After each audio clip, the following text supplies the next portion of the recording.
પણ 2014 પછી તમે જોઈ લો કોઈ પણ ક્ષેત્રની અંદર આપણને આત્મનિર્ભર આપણને બનાવ્યું છે. એમણે જે લીધેલા નિર્ણયો છે એ જ્યારે નિર્ણય લીધા છે ત્યારે તમને હાસ્યાસ્પદ લાગ્યા છે, ત્યારે તમને એ અકલ્પનીય લાગ્યા છે, અસંભવ લાગ્યા છે, પણ આજે આપણે એમના મીઠા ફળ છે ખાઈ રહ્યા છે. અને આજે તમે પણ સામેના વિપક્ષનો કોઈ માણસ હશે તો પણ એ સ્વીકારશે કે નહીં, આ નિર્ણય છે એ સાચો છે.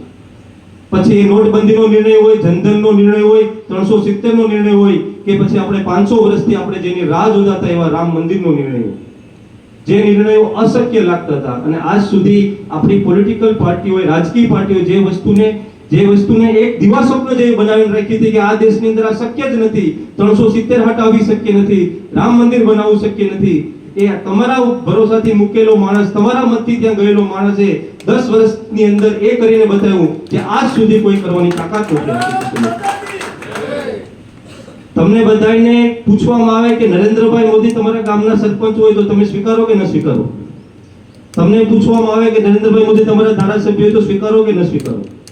તમને પૂછવામાં આવે કે નરેન્દ્રભાઈ મોદીનો ચહેરો તમારો સાંસદ છે તો સ્વીકારો કે ન સ્વીકારો? તો આ બધાને પાર કરીને આપણા વડાપ્રધાન તરીકે ઉચ્ચ હોદ્દા ઉપર બેઠા છે, તો નીચેની જેટલી પણ કેડર છે નરેન્દ્રભાઈ મોદીનું પ્રતિનિધિત્વ આપણી વચ્ચે કરે છે. તો આપણે ફક્ત ખાલી એક જ ચહેરો જોવાનો છે અને એ છે નરેન્દ્રભાઈ મોદી.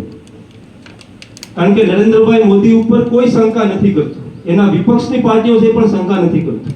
કારણ કે એની રાજકીય સૂઝબૂઝ, એની વહીવટી કુશળતા એ આપણે જોઈ છે, આપણે જાણી છે, આપણે એના મીઠા ફળ ખાધા છે, આખા દેશે માન્યું છે અને હવે દુનિયા પણ માને છે કે આ વ્યક્તિ જે કરી શકે એ દુનિયાની અંદર બીજું કોઈ પણ ન કરી શકે.